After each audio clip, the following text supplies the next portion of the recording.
Hoy tenemos la suerte de, bueno, la suerte que claro, están aquí, aparte de porque por su conocimiento, es porque los embaucamos y los engañamos medio y por amistad pues suelen venir, ¿no? Y bueno, yo sí tengo la suerte de presentaros a dos amigos, sobre todo, pero además de ellos son grandes conocedores de lo que, bueno, de sus respectivos temas y por supuesto del tema que vamos a tratar ahora, ¿no? José Suárez, voy a empezar de mayor a menor, ¿vale? No te importa, ¿vale? ¿Cómo estáis? José Suárez Padilla, bueno, ambos son doctores en Historia. José Suárez es doctor por la Universidad Complutense, con una tesis que además viene muy al hilo de la conferencia de esta tarde, que se titula Comunidades autóctonas y expansión fenicia a las puertas del Estrecho de Gibraltar, siglo XII al VII a.C. Él es un gran conocedor del mundo fenicio de la costa y sobre todo de lo que supone el contacto entre las poblaciones autóctonas con esas colonias, con esos nuevos pobladores que se instalan en la costa mediterránea. Y de hecho, él ha sido una parte esencial en uno de los proyectos, yo creo, que han sido más punteros en los últimos años, ya no solamente en esta etapa que vamos a tratar, sino yo creo que a nivel peninsular, como es el del yacimiento de Manilva, de Alcorrín, de los castillejos de Alcorrín, en el que ha colaborado junto con el Instituto Arqueológico Alemán durante no sé cuántas campañas, pero por lo menos casi una década. 2006, sí, más de una década, ¿no? Y con unos resultados extraordinarios. A mí lo que más me llama la atención son todos aquellos que hacen referencia a que las dataciones que se hicieron en su momento, yo creo que, me imagino que vais a hablar ahora también de ellos, de Nacinipo, pues se están adelantando, ¿no? Sí, en ese caso adelantando, ¿no? Son más antiguos esos contactos de lo que se parecía, ¿no? Bueno, pues como les digo, él es, yo creo que hoy día la persona más indicada para hablarnos de este tema. Ha trabajado en la empresa privada, conoce bastante bien lo que es la arqueología urbana, la arqueología de pisando el terreno, pero afortunadamente la universidad lo ha rescatado y actualmente pues imparte clases en la Universidad de Málaga como profesor sustituto, bueno, como profesor asociado, ¿sabes? Él tiene una bibliografía extensísima de casi un centenar de trabajos, tanto propio como en colaboración con otros autores, y bueno, yo ya le digo, hoy día no creo eso hoy que se ve todo en internet, ustedes ponen su nombre y verán el currículo tan extenso que tiene José, ¿no? Serafín, también muy amigo, bueno, me mira así como diciendo, el mío no es tan largo, pero bueno, porque también eres más joven, entonces, bueno, todos se andan, ¿no? Él, como les digo, también es doctor en Historia, con una tesis también de Arqueología, en este caso con un tema centrado en el quinto y en el segundo milenio, titulada Captación y aprovechamiento de recursos líticos entre el quinto y el segundo milenio antes de nuestra era, en la confluencia de los valles del Guadalteba y del Turón.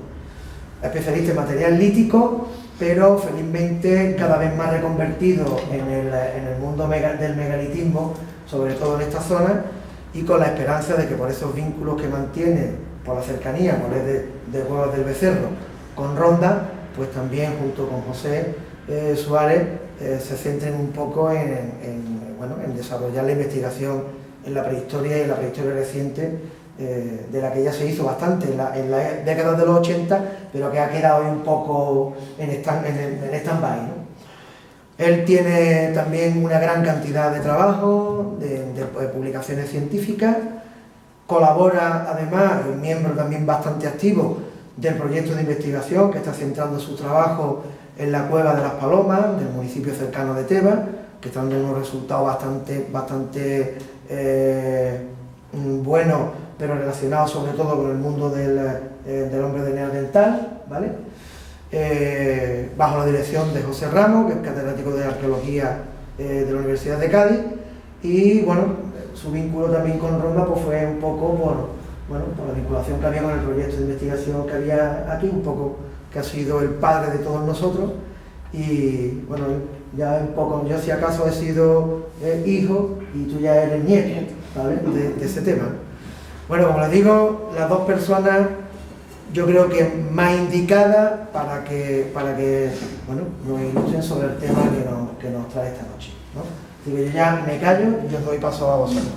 Bueno, nosotros hemos estructurado iba a decir una conferencia, más que una conferencia, yo creo, nosotros nuestra intención es que sea una charla en la que aportemos un granito de arena al conocimiento de Acinipo, pero Acinipo, si es un icono, es su teatro, es ese periodo romano que ya nos contó la doctora Corrales hace unas semanas, y nosotros venimos a hablar de lo que hizo famoso Acinipo en la comunidad científica, que no fue su pasado romano, sino fue esos contactos tan tempranos entre el litoral con poblaciones orientales, con poblaciones fenicias, básicamente, y el interior de las tierras, sobre todo de la zona de la depresión de Ronda, ¿no? Yo aquí, antes de entrar en materia, yo aquí me muevo en un terreno resbaladizo, entre lo sentimental, porque yo la primera vez que visité Acinipo tendría 7, 8 años, me acuerdo perfectamente de la pechada de llorar que me di en Acinipo, porque no me gustaba aquel trame que había en la escena y me daba pánico, pero después emocional también y sentimental porque conocí a los principales investigadores de Acinipo en los años 80, allá aunque soy joven, pero ya hace un montón de años, más de 25 años, en Cueva del Becerro, que excavaron la villa romana de Cueva del Becerro, a Pedro Aguayo y a Manuel Carrilero, que yo teniendo 7 años por ahí ya me metieron el gusanillo de la arqueología, y en parte lo que soy se lo debo a la pasión que ellos me transmitieron, pero después en el año 2005-2006, cuando estaban excavando el amigo José Manuel Castaño, Bartolomé Nieto, de nuevo en Acinipo, pues entré otra vez en contacto con ese yacimiento. O sea, y es un yacimiento que, si a mí, yo soy de Cueva del Becerro, vivo en Tebas y estoy vinculado a la arqueología de aquella zona, pero si a mí me dicen ¿a qué yacimiento emocionalmente te sientes más vinculado?, yo siempre diría que es Acinipo. Es el yacimiento al que al menos una vez al año siempre quiero volver. ¿Y por qué digo esto? Para explicar por qué estoy aquí hablando de Acinipo, cuando, como ha dicho José Manuel, mi tesis doctoral es de un periodo bastante anterior, ¿no? Básicamente neolítico, calcolítico. Ya yo recuerdo que ya hablé aquí de ese tema. Y después estoy actualmente investigando las comunidades del Paleolítico Medio y Paleolítico Superior. Y diría, ¿cómo entronca con Acinipo este hombre que se ha especializado en fases más antiguas de la prehistoria? Pues básicamente por amistad, y por un reto personal, porque José Manuel siempre me decía, tienes que vincularte a Ronda, tienes que hacer algo en Ronda, tienes que estar investigando en Ronda. Se me ocurrió la brillante idea, después de ser doctor y demás, de volver a la universidad, de no dejar de estudiar, y me vinculé con otro amigo que conocía de hace tiempo, pero que hemos reforzado la amistad en estos últimos tiempos, y le planteé como trabajo de investigación dentro de esos nuevos estudios hacer algo de Acinipo, porque era con el yacimiento que estaba vinculado emocionalmente, y reconvertirme en una fase de la prehistoria más reciente. Estamos hablando del final de la prehistoria, lo que viene siendo el bronce final, inicios del hierro, ¿vale? Y entonces ya entramos de lleno quería explicar esto para que entendáis un poquito el contexto de que en algunos momentos tengo que recurrir al profesor, sobre todo para el tema fenicios y demás, porque es su especialidad y no la mía. Bien, me voy a subir aquí, ¿vale? Nosotros titulamos de Acinipo al Corrín, relaciones entre el interior y el litoral mediterráneo a finales de la prehistoria. Fijaros, dos imágenes para comenzar muy significativas. Aquí tenemos Acinipo. No sé si algunos han visto esta perspectiva de esa meseta, esa molaza que domina un amplio territorio al fondo de las estribaciones de la Sierra de las Nieves. Un yacimiento de interior, y después tenemos la mesa de Alcorrín, que es todo esto, donde aquí se ve, como después explicará el profesor Suárez la muralla que domina el estuario del Guadiaro, y no solo el Guadiaro, sino como ahora vamos a ver dónde está uno y dónde está otro. Tenemos a Cinipo en el interior, en la depresión de Ronda. Aquí tenemos a Cinipo, aquí estaría Ronda, controlando ese uno de los segmentos del surco intrabético, ese corredor o pasillo natural entre las béticas que va prácticamente desde la zona de Alicante hasta el estrecho de Gibraltar. Y después tenemos los castillejos de Alcorcón, que no solo domina el Guadiaro, sino lo que está dominando también es un espacio geoestratégico que ya Tarradell denominó el Círculo del Estrecho, que es toda esta zona, el estrecho de Gibraltar, como paso de unión del Mediterráneo con el Atlántico de la zona gaditana, Huelva, y con las implicaciones que ello tiene de todas las mineralizaciones y demás que hay aquí. Bien, a Cinipo además, para que vean y comprendan un poco, más que hablar de geología, ¿no? de la Sierra de las Nieves, de las sierras calizas, de las peridotitas, de Sierra Bermeja, etcétera, o de la fertilidad que tienen las depresiones.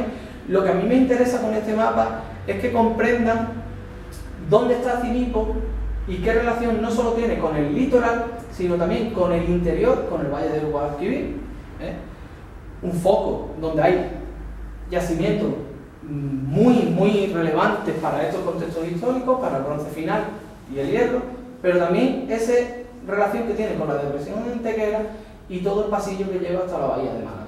Bahía de Málaga, que como veremos será donde primeramente se asienten los fenicios. ¿Vale? Bueno, otra imagen, otra perspectiva de la mesa de Cinipo, donde se ven perfectamente todos esos majanos, que son restos seguramente de construcciones romanas. Y nosotros nos vamos a centrar, fijaros, antes de nada, el conocimiento que tenemos de esta fase de Cinipo es muy variado, muy relevante, pero sin embargo está centrado en una excavación de unos, no sé, Juan creo que estuvo en aquella excavación, serían 60, la zona protohistórica más antigua, unos 60 metros cuadrados o una cosa así. De un yacimiento enorme, y como digo, dominando esa molaza, esa masa calcárea que domina todo un amplio territorio bastante fértil. Bien, José Manuel ha dicho hablar de las cronologías. A Cinipo salta a la palestra historiográfica por unas dataciones que en el marco del proyecto de investigación de la depresión de Ronda en la prehistoria reciente que dirigía el profesor Pedro Aguayo, dan unas dataciones muy antiguas para el conocimiento que se tenía de los contactos entre fenicios y indígenas o poblaciones autóctonas, poblaciones locales, por esas dataciones tardías. A Cinipo no solo reporta una batería de dataciones importantes para el bronce final, como ahora voy a explicar, sino que además reporta una serie de dataciones para la provincia de Málaga muy interesantes en relación al bronce antiguo, ¿vale? A Cinipo, las primeras dataciones que tenemos, radiocarbónicas, están dando que las primeras ocupaciones de Cinipo del bronce están entre finales del tercer milenio.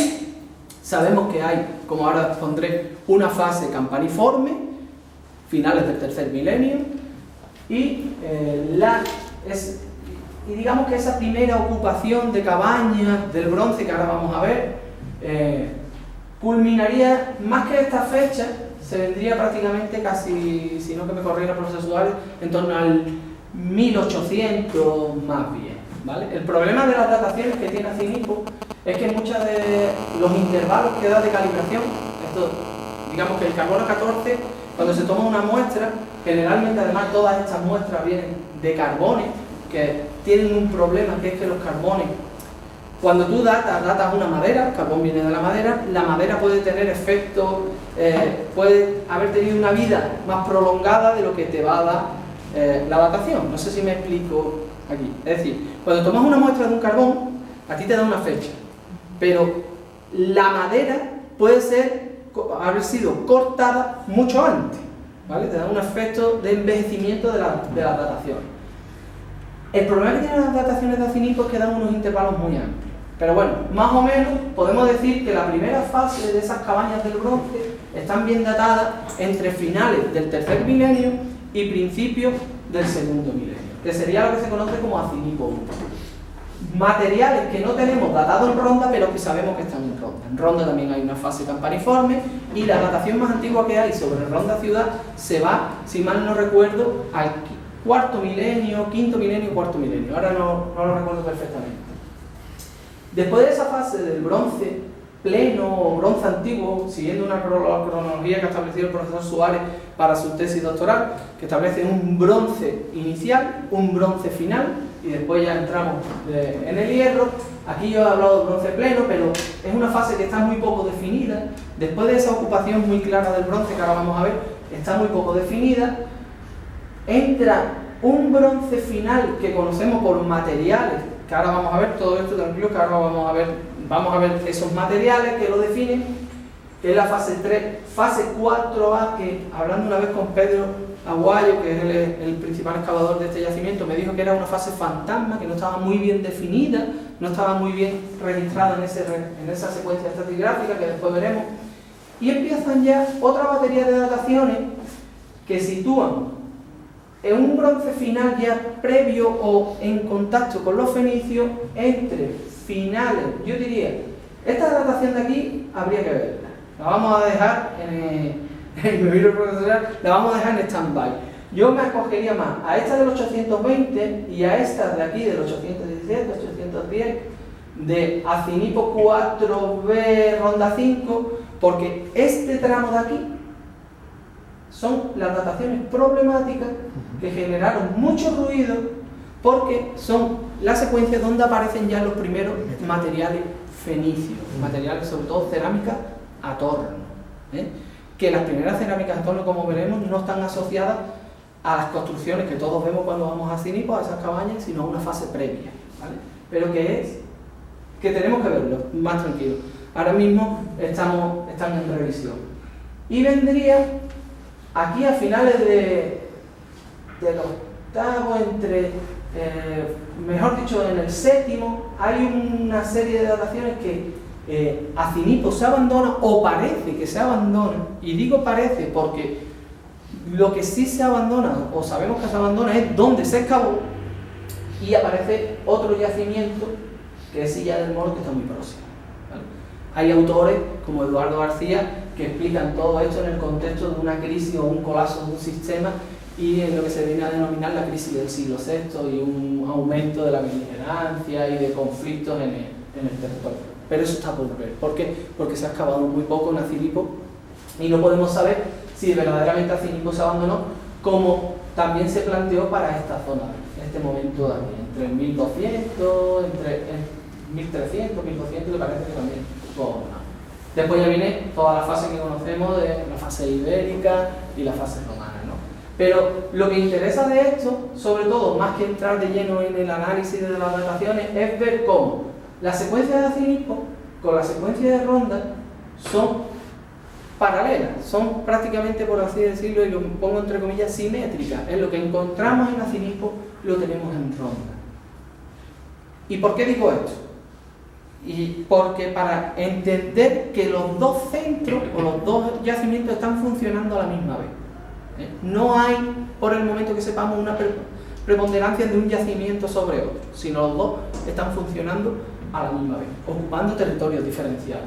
Lo digo porque cuando se habla de la depresión de Ronda, se mete Acinipo, se mete Ronda en todo un amplio territorio, pero los que son del terreno y lo conocen, se ve claramente como Acinipo domina un territorio, hay un segmento de elevaciones que lo separan de donde se sitúa Ronda, que domina otro territorio, ¿vale? Y aquí esta secuencia la puedo explicar mejor. Sí, lo que comenta efectivamente Serafín es muy interesante, porque cuando hablemos de la costa, que es lo que voy a hablar yo, van a ver ustedes que hay también pues una relación de asentamientos, que luego veremos, que coinciden y que tienen sus paralelos con horizontes también del interior de la serranía. O sea, siempre vamos a ver que lo que estamos viendo en el interior tiene su correlación con lo que estamos viendo en la costa, ¿no? Entonces les sonarán, ya hablaremos de estos sitios. Hablaremos de Villavieja sobre todo, y sobre todo del asentamiento de Alcorrilla, que va en el título de nuestra presentación, es este de aquí, que veremos ahora cómo se interrelaciona con los contextos rondeños, ¿no? Esa es la clave de... Y sobre todo, el tema es, también no sé si quiere apuntar, después lo puntualizará mejor, es la vida tan corta de este enclave. Un enclave que, como veréis, tiene una monumentalidad y demás, como ahora les explicarán. Bien, entrando de lleno ya en esa fase prehistórica o del final de la prehistoria de Acinipo, como decía, tenemos la mesa, todos conocéis el teatro, conocéis lo que se llamaron las domus, el foro, pero que después eran unas domus, ¿no? Que se volvieron a acabar entre 2005 y 2007, tenemos la zona de las termas, y tenemos lo que siempre se llaman las cabañas ibéricas o cabañas protohistóricas.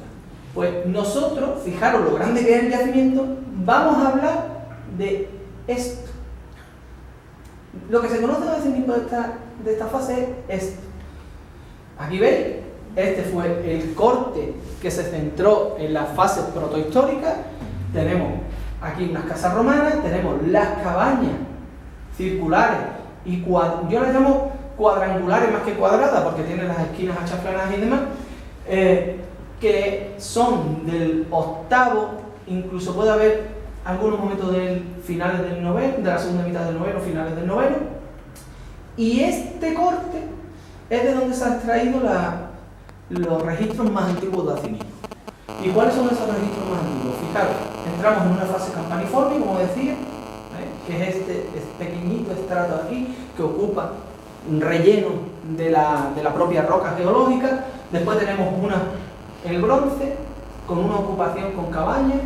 Y bueno, aquí pongo una foto sacado del libro de la prehistoria de Ronda reciente, que Juan tiene que conocer mejor esta foto porque seguramente Juan es capaz que incluso estaría por aquí o fue el que echó la foto, ¿no? Pero que participó en esas excavaciones que, como digo, realizaron el profesor Pedro Aguayo, Manolo Carrilero y equipo entre finales de los 70, 79, ¿no? 85, 86, 88. Pero anteriormente no habían llevado una excavación con puertas tricas en torno a finales de los 70. 83. Bueno, yo 88, me movía ahí entre principios de los 80, ¿vale? Y es toda la secuencia que se conoce de Acinipo. Bien, como decía, la fase más antigua que se conoce de Acinipo, que se conoce por materiales que quedan en los rellenos de la piedra, de la roca madre, son materiales campaniformes. Aquí podéis ver algunos el campaniforme son esos cuencos con forma de campana. Siempre se dice el campaniforme con forma de campana, pero después lo que más aparece son esos cuencos hemisféricos, que en este caso, en el caso de Acinipo, siguiendo una tradición, porque Acinipo durante muchos momentos, toda la prehistoria reciente de la provincia de Málaga miró hacia oriente, hacia qué pasaba en el sureste, en Almería, Granada y demás. Y ahora lo que estamos intentando también es cambiar esa mirada hacia la zona atlántica. Y el campaniforme que aparece en Acinipo es un campaniforme que también aparece en Coromina, que después hay imágenes, veréis como el cuenco de Coromina es prácticamente como este, pero que es un campaniforme que aparece en Carmona, es un campaniforme inciso que suele... Aquí pueden ver las incisiones, estos materiales los pueden ver en el Museo de Ronda, y que seguramente se enmarcaba en un contexto de un poblado. Aquí hay una recreación de la mesa de Ronda, aparece también campaniforme en la mesa de Ronda, estamos hablando de finales del tercer milenio, 2200, 2000, y que seguramente fue un poblamiento, como pueden ver aquí, cabañas distribuidas espacialmente por toda la mesa. No imaginaros un poblado concentrado como se ve en la zona de Almería y demás, con murallas y demás, sino serían cabañas dispersas por la mesa, con una ocupación incluso agraria, agrícola de la mesa, pero con una predominancia seguramente de la cabaña ganadera. Son comunidades... Esto es una interpretación particular mía. A mí lo que me da la impresión cuando veo el registro de toda esta zona es que más que grandes producciones agrícolas, que siempre buscamos eso, lo que se vende, ¿no? La civilización, la agricultura y demás, parecen ser que son comunidades ganaderas, que se dedican a la ganadería, ocupando también espacios agrícolas y que entierran, o bueno, y que aprovechan, en este caso Acinipo, que lo tenemos aquí, hace un aprovechamiento de los recursos líticos que da el Cerro de Malaver. Ya en esta época aparecen las primeras evidencias metalúrgicas. ¿Y dónde encontramos también campaniformes? En el Moral de Montecorto. Y aquí aparece el dolmen del Moral con un cuenco campaniforme en el dolmen del Moral. Seguramente lo que se trata es una reutilización de un sepulcro megalítico previo, porque en el momento de campaniformes, al igual que vamos a ver en Coromines, hay reutilizaciones de megalitos anteriores, ¿vale? Y posiblemente, y pongo esta relación de 5 kilómetros porque posiblemente estas poblaciones, Acinipo, están muy relacionadas con Malaver, como después vamos a ver, en términos de explotaciones metalíferas, etc. ¿Vale? Después de una fase del bronce, del campaniforme, ya entramos en una secuencia bien definida, con unos estratos bien estudiados, datados. Esta es la cabaña que ha dado esas dataciones de finales del tercero, pero sobre todo del primer siglo del segundo milenio, y que es una cabaña donde aparecieron punzones de hueso. Este es un dibujo original escaneado de esos materiales que excavaron en los años 80. Porque parte del trabajo que estamos haciendo nosotros es poner en valor toda esa documentación que se generó en los años 80 y que podrán ver la luz más pronto que tarde, ¿no? Y donde se recogió un ajuar funerario en ese suelo de ocupación. No solo aparecen punzones, aparece sílex, aparecen elementos pulimentados, aparecen cuencos, aparecen ya producciones propias del bronce, como son estos cuencos de carena baja con mamelones, y aquí pueden ver ese suelo de ocupación donde se recogieron y que se dató en esa fecha que ya he dicho y que se recogieron esas producciones. Una cuestión, esta excavación lo que nos explica es cómo era el poblamiento en Acinipo en estos contextos. Y me explico, me hubiese gustado tener una diapositiva que más o menos viniese a explicar, a ver. Bueno, esta es una foto de la Algaba que nos puede valer. Cómo se articula el poblamiento en Acinipo, no sé si alguno de los que estuvieron aquí en la presentación de la doctora Corrales habló del aterrazamiento que se hace en época ibérica, del aterrazamiento que se hace en época romana. Pues el poblamiento de la mesa de Acinipo está estructurado en base a terrazas que construyen con grandes bloques, con grandes piedras y medianas piedras, y creando plataformas artificiales, y sobre esas plataformas artificiales se implantan estas, bueno, aquí ven restos de los muros de contención, se implantan cabañas hechas con piedras de pequeño y mediano tamaño, y que van disminuyendo el tamaño de la piedra hasta alcanzar un zócalo de un metro aproximadamente, que tendrían paredes de barro elaborado con barro y material vegetal, y una cubierta vegetal. Es lo que, por eso pongo la foto de la Algaba, más o menos lo que vendría a ser una apariencia similar a esto. Cabañas dispersas en esas plataformas, no hay, al menos en este sector, evidencia de una muralla, y que se sabe perfectamente cómo era, porque cuando se excavó esta cabaña, después se hizo un estudio estratigráfico hecho por Olga Garrido, y ella reconstruye en su tesis doctoral el proceso de cómo se destruye esta cabaña, y lo plantea de la siguiente manera: esta cabaña, que tiene una techumbre vegetal, seguramente también con palos y demás, sufre un incendio, cae la fibra vegetal, se crea un estrato de ceniza, posteriormente caen las paredes que se han quemado y aparecen esos adobes quemados, y después sufre un periodo de abandono y ya caen los muros de piedra. Y ha reconstruido todo esta destrucción, y por eso sabemos que tuvieron que tener una apariencia similar a estas cabañas. ¿Qué conocemos del mundo funerario del bronce en Acinipo? Poco o nada. He puesto aquí una foto sacado de los cuadernos, del tercer cuaderno de arqueología de Ronda, que es un enterramiento que en esa publicación, y ahora regaño aquí a mi amigo José Manuel, tiene una mención muy escueta, con enterramiento prehistórico cortado por estructura romana en la zona de las termas. Aquí. ¿Por qué lo vinculo a la ocupación del bronce? Del bronce inicial o podemos llevarlo hasta el bronce pleno. Porque sabemos que a finales del bronce final y en los contactos con los fenicios empiezan a practicarse las inhumaciones. La manera en la que está enterrado en torno con piedra, seguramente tuvo alguna estructura de piedra, esa posición, a mí me hace pensar que pueda datarse de bronce inicial. Pero también habría que revisarlo, tomarle una datación. El muerto está en el Museo de Ronda, habría que datarlo y ver si pertenece al bronce final prefenicio o del bronce antiguo. Del mundo funerario en estos contextos no conocemos apenas nada. Pero se me ha olvidado poner fotos que en la zona del mural sí aparecen cistas. Las cistas son esos cajones de piedra, de laja, más pequeñas que los dólmenes, donde se entierran ya enterramientos individuales. Se me ha olvidado decir eso.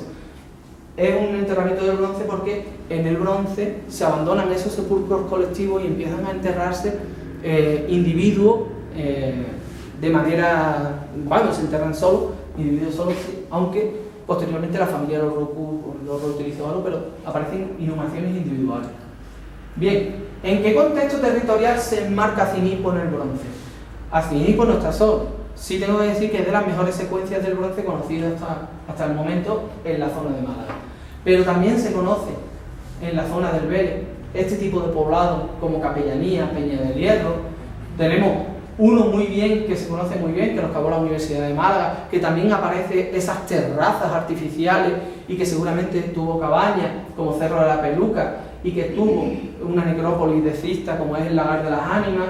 Aparece también Llano de la Virgen, una plataforma que yo cuando la he visto vía satélite por Google es muy parecida a Acinipo, más pequeña pero muy parecida a Acinipo, que también tuvo una ocupación similar.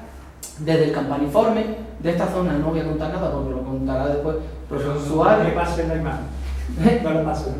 Vale, tenemos Acinipo con el Moral y Ronda, y tenemos también una ocupación muy potente, y esta sí la conozco algo mejor, en la zona de Guadalteba, donde tenemos yacimientos con campaniforme y bronce como Cerro Sábora, en Cañete. Tenemos los castillejos de Teba, que parece que arrancan en esta época, Peña de Ardales con unas cistas en Morenito, el Castillón de Gobante, y cerca o próximo está también la necrópolis de Cista, que excavó el profesor Suárez con otro equipo en Rodahuevo, o por ejemplo tenemos Aratispi, o la Peña de los Enamorados y la necrópolis de Alcaide. Si os dais cuenta, son enclaves que dominan valles o zonas productivas, pero también vías de comunicación. Por ejemplo, Llano de la Virgen controla el valle del Río Grande, Capellanía, Peña del Hierro controlan el valle del Vélez y la zona de Vélez, o Peña de los Enamorados, el Alto Guadalhorce. Todas, fijaros, este núcleo donde se juntan Guadalteba, Guadalhorce y Turón, lo fuertemente poblado que está, o por ejemplo el tramo medio de Guadalhorce con el Monte Hacho y la zona de Pizarra, y vas a comentar. Sí, apuntar simplemente que esta concentración de yacimientos, que son de los que nosotros vamos a hablar luego, no se conocían prácticamente hasta el año 2000, 2001 en adelante. Por lo cual muchas veces estos vacíos en realidad dependen más de la propia investigación. O sea, un equipo se ha concentrado y hemos tenido la suerte, con el apoyo también de un equipo internacional, de hacer prospecciones, de revisar materiales que había en los museos locales, y ha cambiado el panorama que conocíamos. Entonces muchas veces estas presentaciones son muchas veces artificiales, porque en realidad depende de dónde hemos estado trabajando, ¿no? Por ejemplo, el caso de Corominas, que verán ustedes algunos de los dólmenes ahora, pues en principio cuando nosotros lo descubrimos, que apareció cuando se hizo la autopista de peaje de la Costa del Sol, hasta ese momento se pensaba que los dólmenes no eran una cosa de la costa, sin embargo aparecieron en ese contexto, y a partir de ahí pues, ha habido otras evidencias, ¿no? Entonces eso es un poco también parte de nuestra aproximación a la información y el registro arqueológico, ¿no? Que depende muchas veces de dónde nos vamos centrando, de dónde vamos trabajando. Bueno, podríamos decir que es una foto fija de la investigación de este momento sobre el bronce. A día de hoy. A día de hoy, ¿no? Aquí investiga la Universidad de Málaga este tramo lo investiga el equipo de del profesor Ramos, Pedro Cantalejo, etcétera, igual que aquí Emilio Martín Córdoba, es decir, son frutos, objetos de equipos de investigación, ¿no? Una foto fija de la investigación a día de hoy. Bien, Acinipo, o esa zona, voy a hacer hincapié en por qué digo esa zona. Esa zona de Acinipo se abandona, o parece que se abandona, y no se vuelve a... y es toda esta fase, un enorme hiato que va con sedimentos, y aparece un suelo agrícola a principios del bronce final, ¿no? o bueno, a finales del bronce final, siglo XI, siglo X, antes del presente, y es un suelo de cultivo, y se sabe que es un suelo de cultivo porque cuando se han hecho estudios microsedimentarios de ese suelo aparecen fitolitos que evidencian el cultivo de cereales, sobre todo trigo y cebada, y además por la presencia de un estrés térmico, evidencias de estrés térmico, parece que de la manera que se cultivaba ahí era quema de rastrojo. Vamos, una práctica que se ha estado haciendo en la zona hasta que lo han empezado a prohibir, pero era cultivar el cereal y después se quemaba el rastrojo, ¿no? Y se volvía a quitar. Voy a ir pasando rápido y digo vamos más de tiempo. Vinculado a esas primeras fases del bronce final aparece este tipo de material. Estos son todos dibujos originales, ¿vale? De aquella época. Aparecen estos cuencos de carena media, aparecen estas grandes orzas o grandes recipientes carenados, muy similares o prácticamente iguales que la fase 7 de capellanía. Aparecen los soportes, que por primera vez aparecen en este entorno, pero existen soportes campaniformes. Este tipo de vasos perforados, que es muy curioso porque aparecen también las fases más antiguas de morro de mezquitilla y aparecen en otros yacimientos. Estos son cerámicas bruñidas con un buen acabado, y aparecen cerámicas. Esta la voy a obviar porque parece que es más reciente, aunque está mezclado en este estrato. Aparecen cerámicas incisas, grafiadas, con unas incisiones, y aparecen producciones que no son del entorno, que hay autores que plantean que hay un foco productor en Granada, pero que vienen de la zona de la meseta, como son estas cerámicas incisas con punto y raya, que son las cerámicas Cogota 1, ¿vale? Que son seguramente importaciones. De esta fase, si os dais cuenta y veis en el mapa de esta foto fija, están prácticamente esos grandes poblados que controlan espacios durante el bronce final pretorno, y desaparecen algunos otros como Sábora. Hasta ahora no hay constancia del bronce final que aquí estamos describiendo, pero sí sigue Llano de la Virgen. Parece que a finales del 9 o en el 9 empieza a poblarse Cártama. Es muy importante cómo, me gustaría hacer hincapié en cómo no hay yacimientos en primera línea del litoral. El poblamiento del bronce antiguo, bronce inicial y del bronce final son poblados que están a algunos kilómetros, 10 kilómetros, de los que más cerca están a unos 10 kilómetros del litoral. El litoral, después de la fase del neolítico reciente y calcolítico, parece que se abandona. Hay una contracción del poblamiento hacia el interior. Cuando hablamos del interior hablamos de que Cártama está como a 15 kilómetros aproximadamente de la costa, y hay como una contracción hacia el interior y siguen estando ocupados esos yacimientos de la zona del arco montañoso, ¿no? Por aquí también hay algunos, ¿no? Lo que pasa es que yo he puesto arco montañoso y litoral. Y llegamos al momento de contacto. Es importante hacer hincapié aquí porque a nivel teórico me gustaría indicarlo. Hasta hace unos años, digamos que aquí, por utilizar una metáfora, había material de combustión, pero la chispa que activa ese material de combustión eran los fenicios.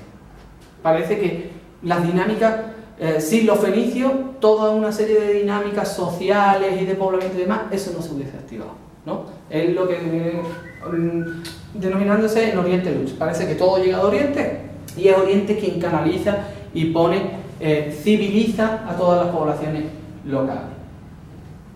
¿Por qué digo esto? Porque aquí lo que estamos viendo con la reactivación de esta zona que parece que se había abandonado, con todos estos poblados que se están desarrollando en el bronce final, es que hay unas dinámicas sociales propias que cuando llegan los fenicios van a sufrir una serie de transformaciones, pero que no son el elemento determinante de todo este proceso de transformaciones que hay, ¿no?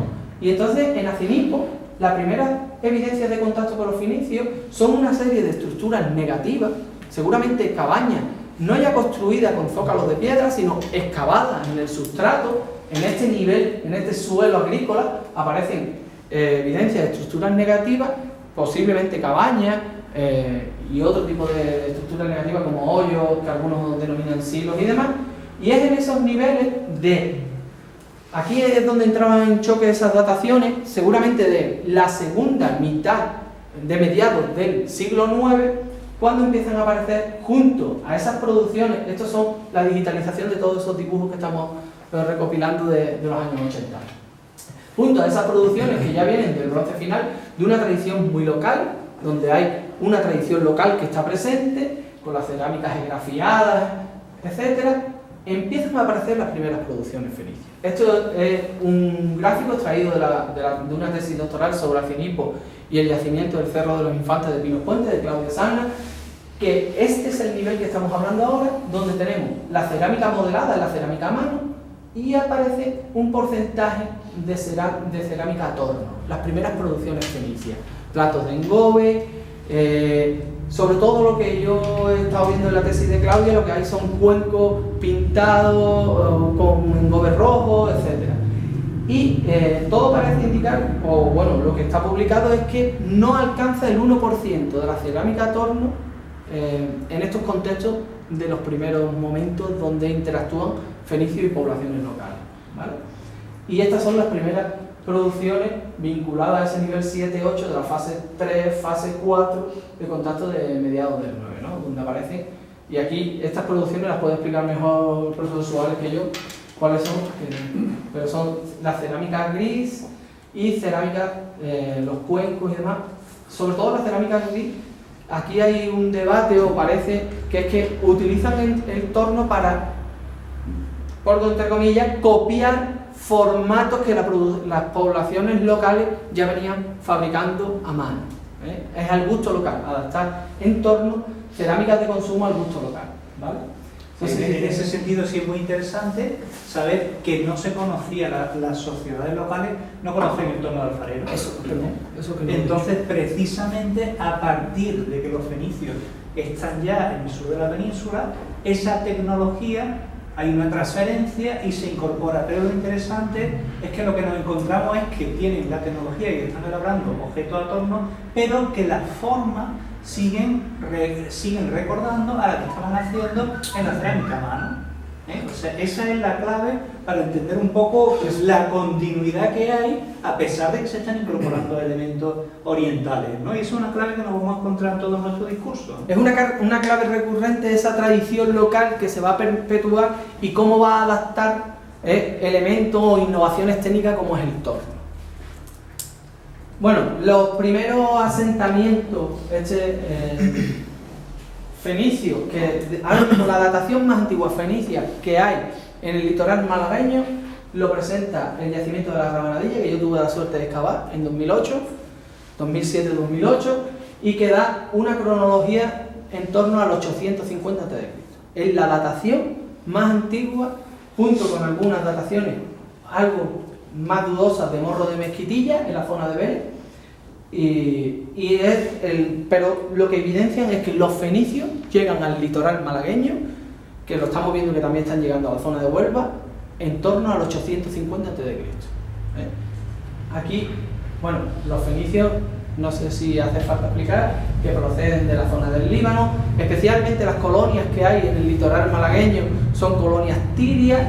Tiro empieza a desarrollarse o a expandirse en torno al 900, fijaros, muy poco después ya está fundando, o al menos está estableciendo contactos y estableciendo lugares de encuentro a lo largo de todo el Mediterráneo, como es en Comos.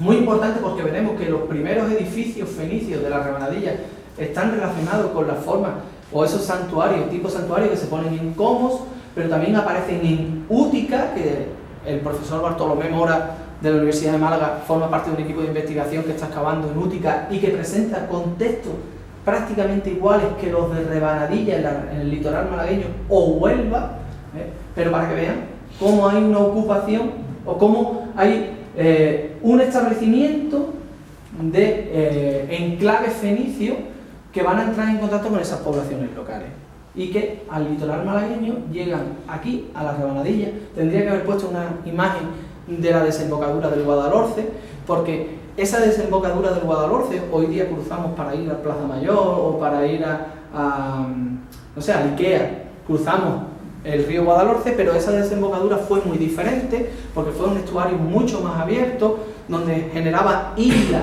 entre los diferentes brazos del río, y en una de esas islas se va a implantar un establecimiento fenicio, es que no sé cómo llamarlo, si llamarlo colonia, al día de hoy, con las últimas publicaciones, es interesante porque viene al hilo de lo que José Manuel comenta, ¿no? Estamos hablando de una primera fase que algunos investigadores todavía llaman precolonial. ¿Qué significa eso? Que a partir del 800 tenemos colonias, asentamientos complejos, urbanizados y demás, pero esta fase que le está comentando parece que responde a un santuario. O sea que el primer modelo de presencia fenicia sería una serie de edificios complejos, posiblemente vinculados a consolidar esas relaciones con las poblaciones locales. Y el éxito de esa primera fase, de la segunda mitad del 9, que es lo que estamos apuntando, que es lo realmente novedoso, es lo que va a desencadenar un modelo colonial inmediatamente después, a partir del 800, la relación Rabanalilla y Cerro del Villano. Vale.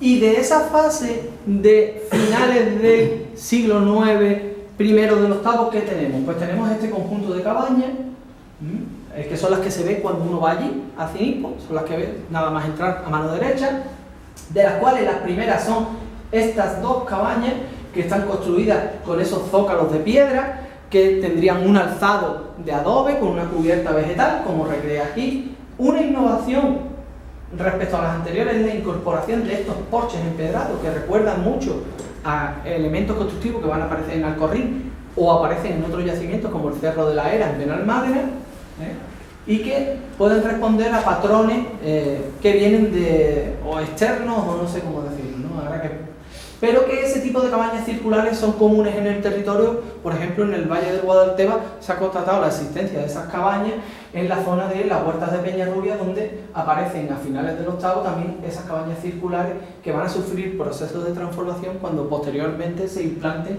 las estructuras cuadradas, que es un modelo arquitectónico que viene de Oriente. Bien, la siguiente fase constructiva, bueno, esta cabaña tengo que decir que tenía un pavimento, en el centro del pavimento tenía un hogar, ese hogar fue datado y está datado a mediados del siglo IX, ¿vale? Después de esta fase constructiva se implantan, fijaros ya, siguiendo plantas cuadradas que parece que tienen influjos orientales, pero siguiendo el mismo modelo constructivo, el mismo tipo de piedra, usando la piedra unida con barro, seguramente con cubierta vegetal, es decir, el mismo modelo que tenemos en cabañas circulares lo tenemos en estas cuadrangulares, incluso con el hogar central. Este tipo de cabañas se construye muy poco después de estas cabañas circulares. Y justo después estas cabañas circulares van a ser rotas por la implantación de otra fase constructiva también vinculada a estas estructuras cuadradas. ¿Por qué es importante esta fase constructiva? Porque aquí aparecen ya, siguen apareciendo estas cerámicas a mano, paso rápido, pero aparecen evidencia de un contacto mucho más intenso o al menos más palpable en el registro, ¿no? ¿Por qué? Porque aparecen junto a esas producciones ya que hemos visto antes de los cuencos engobados y demás, aparecen también ánforas, la R1, que son ánforas antiguas, aparecen pisos de asas geminadas, policromados. Y una de estas ánforas fue estudiada, aparece en una estructura cuadrangular, fue estudiada por Berna y el equipo de Pedro Aguayo, y parece que contenían producciones de salazones, porque lo que hay en el interior, cuando se analizó, es evidencia de pescado y demás. ¿Por qué digo esto? Porque la presencia de ictiofauna, como puede ser el esturión, que aparece en contexto fechado de las cabañas circulares de mediados del octavo, está indicando que hay un contacto directo con el litoral, seguramente a través del Guadiaro, porque el esturión es un pez espiritual que sabe más de fauna que yo, se mueve en la desembocadura de los ríos, en estuarios y demás, y que tiene que haber un contacto directo porque hay un consumo de salazones en el interior, es decir, pensar en las condiciones de conservación de este tipo de productos. Vamos, en Acinipo no se consumía pescado fresco, lo que venía era pescado ya procesado, seguramente conservado en salazón, que viene del litoral, con unas prácticas que ya se conocen en Oriente y que en este tipo de envases, que después serán muy importantes, van a venir industria de salazón que viene de la costa. ¿Por qué digo que son importantes estos envases? Porque ahora los tenemos que son importaciones fenicias, pero es que muy poco tiempo después, a comienzos del octavo, este tipo de producciones, a tenor de los estudios que se han realizado, los van a hacer en el propio Acinipo.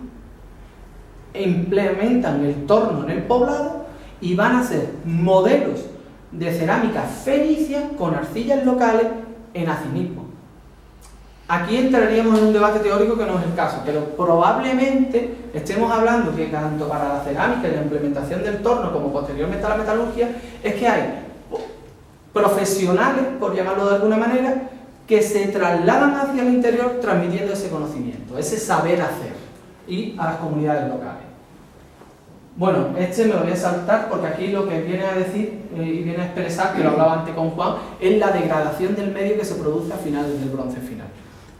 Hay una degradación del medio, que es un bosque de encinas con quejigos en las zonas más fértiles, que poco a poco va a ir viéndose, se va a ir degradando por la ocupación o la roturación de nuevas tierras, además de por la utilización para los hornos y demás de leña, etcétera, ¿vale? Y aquí es relacionar este gráfico, el estudio de la fauna la hizo José Antonio Riquelme, y hablaba en este gráfico lo que viene a expresar es como a finales del bronce hay una cabaña ganadera muy establecida, básicamente de ovicápridos, de ovejas y cabras, presencia de cerdo, presencia de ganado vacuno, muy poco caballo, muy poco perro, y empieza a aparecer ya en el siglo VIII un animal que trae los fenicios, que es la gallina. Eso es otra evidencia de esos contactos con el litoral. Bueno, y la fauna salvaje, que es muy poca, ¿no? ¿Y por qué hablaba de esa deforestación o esa roturación de tierra? Porque en el siglo VIII empiezan a aparecer en torno a Acinipo, en torno a Ronda y en torno al Valle del Guadalteo y demás, una serie de un poblamiento agrícola de aldeas. Hay quien dice que estas aldeas responden a un programa político que se hace desde los centros nucleares como Ronda o Acinipo de colonización del territorio agrícola y demás. No lo parece. Lo que parece que estamos en una dinámica local de reactivación de la agricultura, de la ganadería, como hemos visto en Acinipo, que posiblemente haya un aumento demográfico y se van ocupando nuevas tierras, pero que no responde a un proyecto político como tal de élite desde los centros como Acinipo o como Ronda. Y entramos aquí y esta sí me detengo un poquito más, ¿vale? Pero voy rápido. Muy rápido. Este contexto es del siglo, finales del 9, principios del 8, es en Ronda ciudad, en la zona de calle Armiñán, y aquí es importante porque aquí se constató muy bien una escombrera, un vertedero de prácticas metalúrgicas, prácticas metalúrgicas vinculadas sobre todo a la producción de bronce. En Acinipo hay constancia de producción de plomo en el bronce final, en torno a vasijas, hornos como esta, donde se está produciendo un foco metalúrgico local que no solo está produciendo bronce para el entorno de Ronda o el entorno de Acinipo, sino que está fabricando producciones como este molde de espada que apareció en el castillo, primero descontextualizado y después también otra parte en excavaciones de Del Amo, ¿no? Amador, ¿cómo es? Mariano Del Amo, en el Colegio del Castillo, y que están poniendo en relación una producción, un foco metalúrgico local de Ronda con el litoral, las producciones fenicias, y que se está poniendo este tipo de espadas que ya se llaman rondas saídas, que antes se llamaban saídas, porque el único molde del mundo que hay conservado de este formato de espada está en Ronda, lo pueden ver en el museo, hago propaganda, que seguramente es un foco metalúrgico que está aprovechando las mineralizaciones de plomo, plata, decía ahora Juan, cobre, y posteriormente después veremos cómo también aprovecharán el hierro del cerro de la zona de Maraveo. Fijaros, este mapa lo que viene a representar es la presencia de este tipo de producciones de espadas en el Mediterráneo. La mayor concentración están en la isla de Cerdeña. Y esto está relacionado no solo con las espadas, sino también con todas las producciones sardas de la isla de Cerdeña que están llegando a los primeros asentamientos fenicios como Morro de Mezquitilla, La Rebanadilla o Huelva, que son, junto a las, entre otras producciones, pues aparecen estos jarros ascoides que tienen esta decoración tan bonita en espirales y demás, ¿no?, que aparecieron en La Rebanadilla. En ese sentido, Serafín, sí me parece muy interesante que en este momento coincide con la fase esa que hemos dicho de los santuarios, es el horizonte Rebanadilla, ¿eh? Y además, el profesor Aguayo apunta que en este momento las prácticas metalúrgicas han superado lo que es el ámbito doméstico, que es como se hacía la metalurgia hasta ahora, y podíamos empezar a tener artesanos especializados, porque hay un elemento que forma parte intrínseca del bronce, que es el estaño.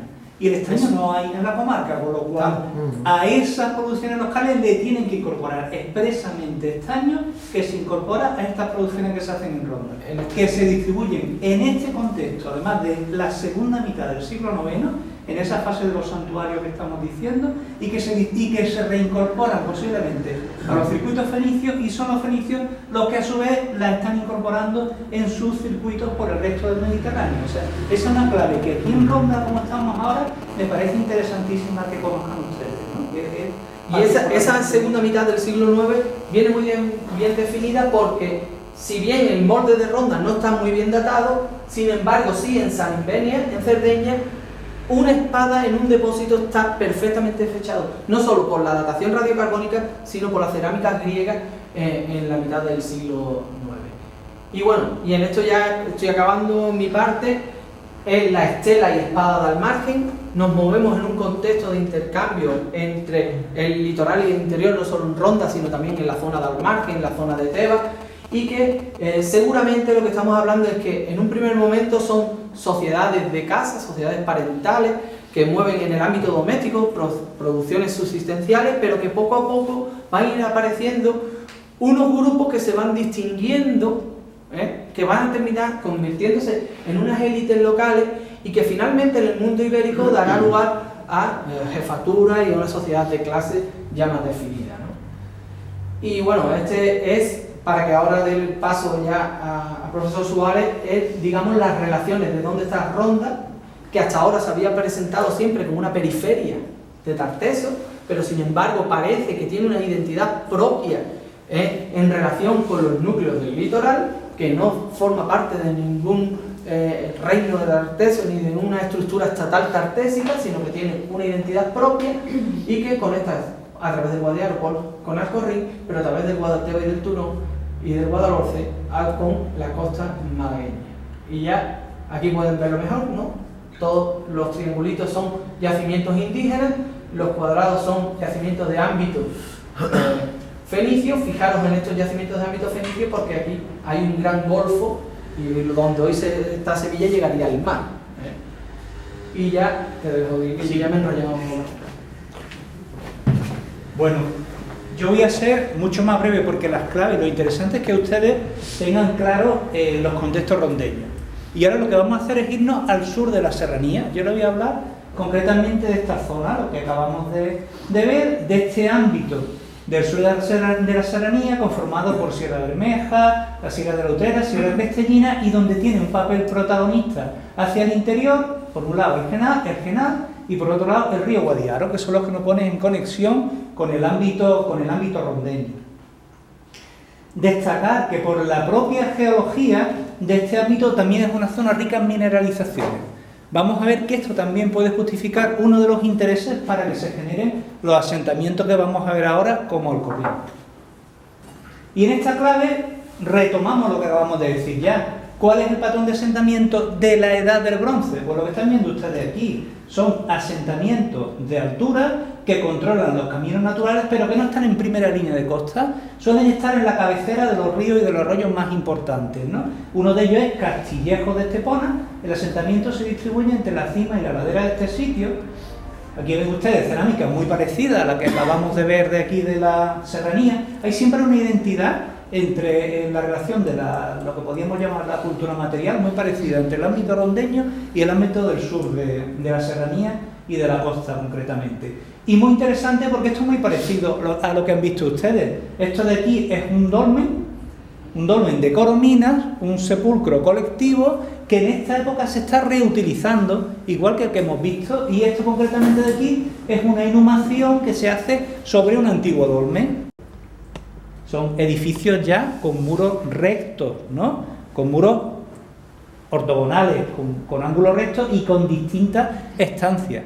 Eso no existía en la península ibérica hasta que llegan los fenicios. Y nos lo encontramos en la misma Acrópolis, donde estamos viendo los sitios de tradición local. ¿Lo ven ustedes aquí? Pepe, Sí. señala, no sé si en otra diapositiva se ve, esa entrada muy similar a la forma que tienen las cabañas.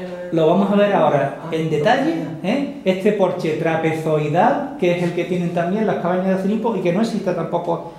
Hasta ahora no conocemos ninguno antes de que lleguen los fenicios, con lo cual esa tradición también tiene que ver con este mundo. Aquí ven ustedes la cabaña de grandes dimensiones, o sea, no es un edificio más, no debe ser un edificio público o de una familia importante dentro de la comunidad, de un linaje. Aquí ven ustedes algunos paralelos de ese mundo del bronce final con estas cabañas. Y aquí nos encontramos los otros edificios, otra tradición completamente distinta, lo ven ustedes aquí. Son edificios complejos, este es el edificio que comenta Serafín con su porche trapezoidal, que ahora veremos, con una zona de patio y con 2 habitaciones al fondo. Ven ustedes el porche trapezoidal, ven ustedes la forma. ¿Qué se imaginan que emplearon para decorarlo? Conchas marinas.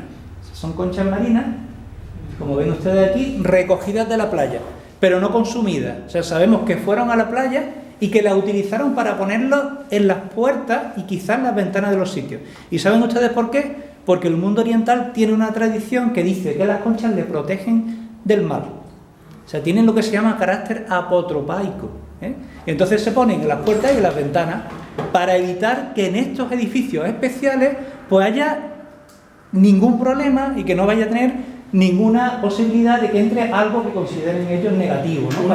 Una cosa en relación a lo de los porches es que en Acinipo pillan muy lejos a la costa, no van a venir con sacas y sacas de conchas, y lo que es una interpretación que hace poco estuvimos hablando, es que parece que imitan a las conchas, porque los porches tienen piedras de pequeño tamaño, porque podrían haber hecho el porche como se hace en la Algaba, que son losas y grandes losas calizas. No, lo que hacen es que ponen piedras de pequeño tamaño que parece que están imitando, recordando a esta. Si se fijan además los paralelos que tenemos para estos sitios, aparecen en un asentamiento que seguro que les suena, el Carambolo, en el Guadalquivir, en el estuario del Guadalquivir con presencia fenicia. Y aquí se han interpretado como santuario. No descartamos que en el caso de Alcorrín, en esta fase, también fuese un pequeño santuario. ¿Y qué nos encontramos? Pues aquí tienen ustedes un paralelo estupendo, que en este caso está aguas arriba del río Guadiana, en Portugal, un sitio que se llama el Castro de Ratiño. Y resulta que es una acrópolis de un de un asentamiento del bronce final, donde conviven cabañas, como que le recordarán a las que estamos viendo, incluso en el propio Alcorrín, y en esa zona alta de la Acrópolis, pues resulta que aparece un edificio que también se interpreta como un santuario que se ha incorporado a esta zona alta. O sea, estamos viendo un modelo que ya no es extraño en la protohistoria del sur de la península y que debe ser algo muy parecido a lo que nos estamos encontrando en Alcorrín. ¿Qué significa? Pues que posiblemente este es el modelo de relaciones en este tipo de ámbitos, siempre con el garante de lo sagrado, para establecer las relaciones entre estas comunidades, entre el mundo local y el mundo fenicio. Es muy interesante porque este edificio, en un segundo momento, pues tiene una especie de ampliación y una reforma.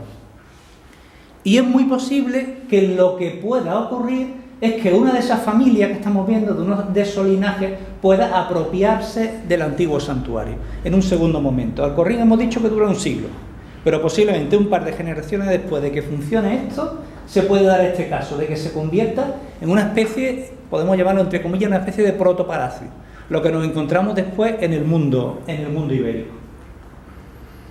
Y aquí ven ustedes otro edificio que estaba junto a la puerta. Este también tiene sus 3 estancias, su porche con su suelo de concha, pero aquí sabemos que está pasando algo más. Resulta que es el sitio donde se concentra la mayor presencia de cerámica fenicia de todos los edificios que hemos visto en la Acrópolis. Y resulta que esa cerámica fenicia, pues no es una cerámica fenicia cualquiera. Resulta que son ánforas, contenedores, alguna especie de ungüentarios que contienen perfume y cuencos, copas, jarras también, que están relacionadas en general con el consumo del vino al estilo oriental. ¿Y qué significa esto? Pues que el vino no se bebe por costumbre en el mundo local de la Edad del Bronce hasta que llegan los fenicios. ¿Y a qué se asocia el consumo del vino? A prácticas de banquete. Y a prácticas de banquete de comensalidad, donde se están estableciendo también relaciones sociales entre las comunidades, tanto del mundo local hacia los fenicios como entre las propias comunidades locales, ¿no? Y todo eso en el ámbito de la comensalidad. Nos sentamos a comer, nos sentamos a beber, una cosa que nos suena muy familiar, ¿no? Pues desde esta época están estableciéndose así las relaciones, ¿no? De hecho, incluso no solo son en momentos determinados, y uno de ellos, por ejemplo, son los funerales. Los funerales o los enterramientos de una persona también generan la comensalidad, ¿no? O sea, que la gente se reúna para comer. Sabemos además, por el estudio del barro con el que están hechas las cerámicas, que proceden de los talleres fenicios de la costa, concretamente algunos de ellos del Cerro del Villar. O sea, que el estudio de la cerámica nos permite saber eso. Pero aún así, vuelve a coincidir con lo que planteaba Serafín, con ese horizonte arcaico que él identificaba también en Acinipo, donde esta cerámica a torno que estamos viendo apenas representa un 2%, y el resto de la vajilla que se está empleando y de los vasos de almacenamiento están elaborados a mano, con la tradición local. O sea, aquí ven ustedes todas las formas que además nos encontramos en Acinipo, las decoraciones, todos los elementos, lo que significa que entre los asentamientos del sur de la serranía y los del ámbito rondeño hay mucha relación y una identidad cultural, ¿no? Eso lo podemos. También se parece mucho al mundo gaditano, hacia el estrecho, pero se diferencia muy bien del ámbito del Guadalquivir, donde hay otro tipo de tradiciones y otro tipo de decoraciones, la retícula bruñida, ya eso es otro mundo, ¿no? Un elemento muy interesante, y que aquí nuestro compañero Juan también tuvo que ver en esto, pudimos ver que en este sitio precisamente se estaban haciendo prácticas metalúrgicas, pero esas prácticas metalúrgicas además eran de producción de hierro, y de producción de hierro con las dos fases. La reducción del mineral, saben ustedes que la metalurgia tiene dos fases, el proceso de reducción y después la forja. ¿Qué consiste la reducción? Están cogiendo el mineral en bruto y están elaborando lo que se llaman las lupias, con pequeños lingotes, y esos lingotes son los que después se están convirtiendo en objetos. Pues resulta que en Alcorrín tenemos metalurgia de hierro, y la metalurgia de hierro no existía tampoco en la península ibérica hasta que llegan los fenicios. Y hemos hecho estudio y caracterización de las minas del entorno, tanto de la serranía de Ronda, que estuvimos visitando, las del propio Alcorrín, como las de Sierra Bermeja, y resulta que el mineral de hierro que se emplea en Alcorrín es del entorno de las minas. Y hay una cosa muy interesante, y es que en la mayoría de los asentamientos fenicios coetáneos de esta zona, lo que nos encontramos son prácticas de forja preferentemente, pero no nos encontramos la fase de reducción hasta el momento.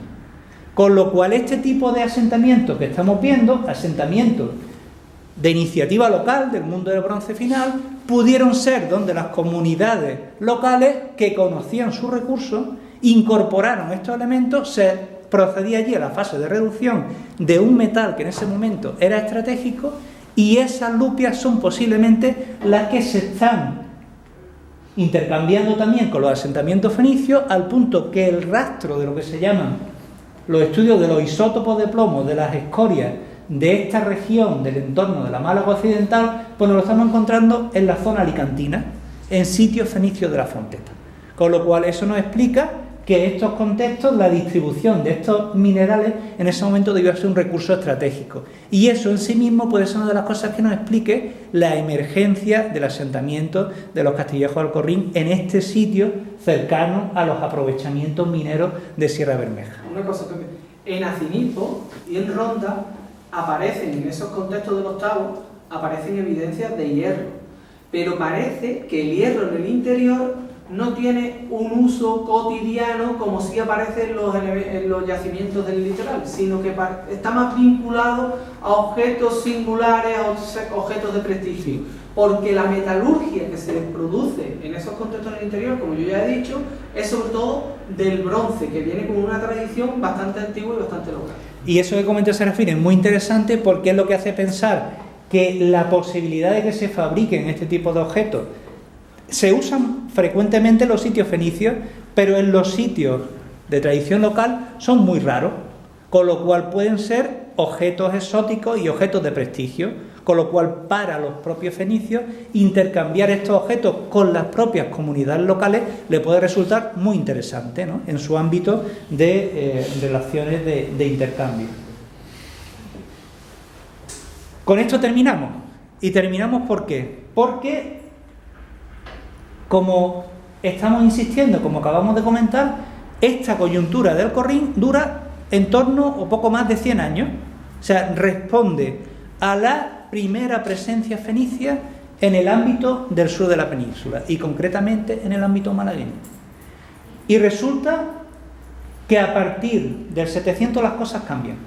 No sabemos si es una relación o que se reestructura el propio poblamiento fenicio o el propio interés de potenciar relaciones con otras comunidades, o que hay una crisis de la relación entre las poblaciones locales y el mundo fenicio. Pero desde luego nos encontramos una cosa curiosísima, y es que desaparece Alcorrín y el nuevo sitio que vuelve a ser cabeza de territorio, pues resulta que vuelve a ser Villavieja, el antiguo sitio de la Edad del Bronce, donde sí nos encontramos contextos posteriores a Alcorrín. ¿Y qué nos hace pensar esto? Que las comunidades locales que tenían su territorio organizado en la Edad del Bronce en torno a Villavieja, en la primera coyuntura de presencia fenicia apuestan por el proyecto de Alcorrín. Y eso dura en torno a un siglo, y a partir de ese siglo se vuelven a redefinir las relaciones entre estas comunidades, ¿no? Esa parece la clave de eso. Y curiosamente nos encontramos un asentamiento fenicio mucho más pequeñito, del siglo VII ya, en Arroyo Vaquero, en otro sitio que ven ustedes, Villavieja, y este sería Arroyo Vaquero. Pero desde luego lo que ya hemos visto es que el proyecto Alcorrín empezó, surgió, respondió a un momento, y para allá, momentos del siglo VII, cambió de forma radical. Y yo ya con esto creo que llevamos ya un ratito bueno de charla, y le animo a que si ustedes quieren y tienen alguna curiosidad, pues hablamos, ¿no?, del tema.